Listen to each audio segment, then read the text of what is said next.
Hey guys, welcome back Teja life style 07 YouTube channel. మీరు చూస్తున్నారు కదా, ఇదే నా బైక్. నేను కావాలని కొనుక్కున్నా, కానీ దీనికి మొత్తం రిపేర్లే. దీనికోసం తిప్పని మెకానిక్ షాప్ లేదు. ఇప్పుడేమో పెట్రోల్ కంప్లైంట్. పెట్రోల్ కొట్టించి బండి పక్కన పెడితే పెట్రోల్ ఉండట్లా. మొన్నటి వరకేమో టైర్లు ట్యూబ్లు అని ఇదైంది. ఇప్పుడేమో డైరెక్ట్ పెట్రోలే. మెకానిక్ షాప్కి తీసుకెళ్ళాలి. మేమైతే బండి తీసుకుని బయలుదేరిపోయాము. మీ దగ్గర కూడా ఇంత పెద్ద బిల్డింగ్ ఉంటే కామెంట్లో చెప్పండి. చూసారా, చాలా పెద్దగా ఉంది. పేరు వివాన్ అంట. మొత్తానికి మెకానిక్ షాప్కి అయితే వచ్చేసాం. బైక్ అయితే చూశారు కదా, మొత్తం ఓపెన్ చేసేసారు.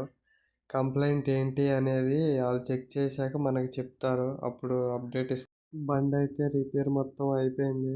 కార్బొరేటర్ క్లీన్ చేసేసారు, పెట్రోల్ పైప్ మార్చేశారు. I am happy. బండి అంతా ఇప్పుడు నీట్గా సెట్ అయిపోయింది.